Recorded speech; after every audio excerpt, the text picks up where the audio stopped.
National Cycling League are in training for their season, which begins June 2nd with a race at Biscayne Boulevard, downtown Miami.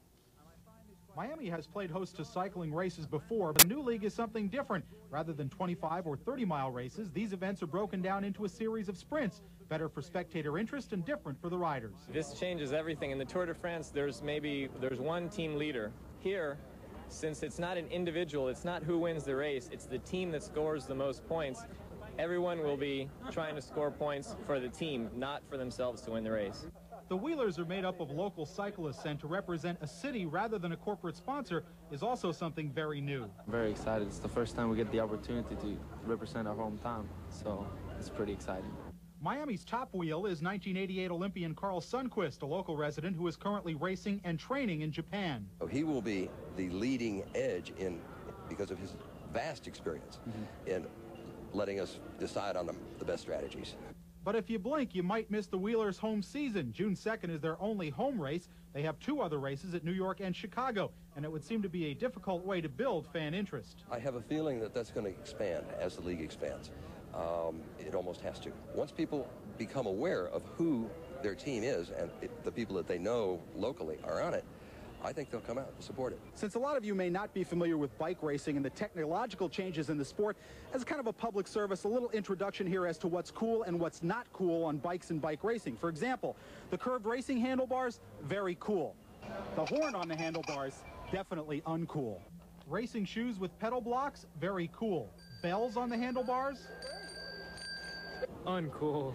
Frame brackets for water bottles, yeah, definitely. Snoopy basket to hold the bottles, I don't think so. The skin-tight racing suits, ultra cool. But the trading cards on the spokes to make noise, definitely uncool.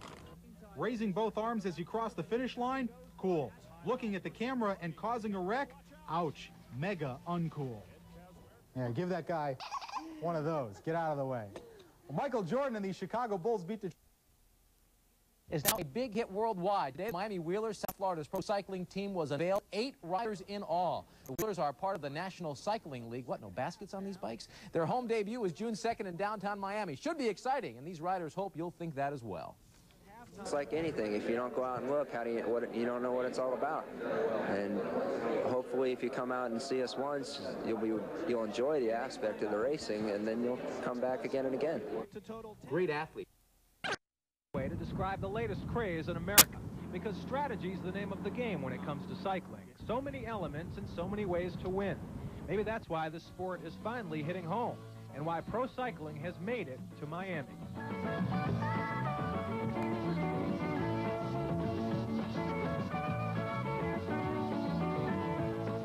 This year is the first year it's actually getting acceptance from bicycle riders. Well, Carl Sundquist has long been accepted as one of the top racers in the world, but he's just one reason why the Miami Wheelers feel pretty good about the world's only pro cycle league. Everybody's excited about finally taking to the track, and they're especially excited about the short sprint-type format. More interesting to watch. The European format is long road races where you sit on the side of the road and you see the stars go by for 2 seconds, and that's it. The whole day. This format is, thrashing all-out sprint. Now, most riders average about 30-35 miles per hour, with the importance placed on teamwork and finishing strong as a group.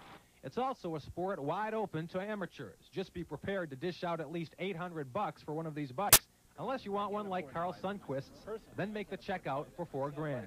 And we should mention, if you want to check out Miami's newest pro team, you've got only one shot to do it this Sunday at Bayside, and the race starts at about 1 o'clock. On Watson Island. Para aquellos que deseen verlos en vivo y a todo color, la carrera arrancará a la 1 de la tarde del domingo. Y el 5:30 en punto.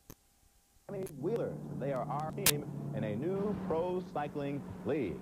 I'll bet you didn't know this. I bet you didn't know their first race is this Sunday downtown. Let the cyclists tell it. Everybody's a wheeler dealer in this league. Notable riders, and therefore making the competition not only tougher but more genuine as a top competition event. If you San Francisco starting at 1, race course is on Biscayne Boulevard between Southeast 1st and Northeast 4th, and it should be an interesting race. We haven't had that here yet. Get out if you can. 1 o'clock on. So with a stopwatch and some good timing, you could see a whole feature. Good tip. Well, it's off to California for 9 more games. L.A. to San Diego to San Fran, and with a 13-25 record out there on the coast the last 2 years, team performance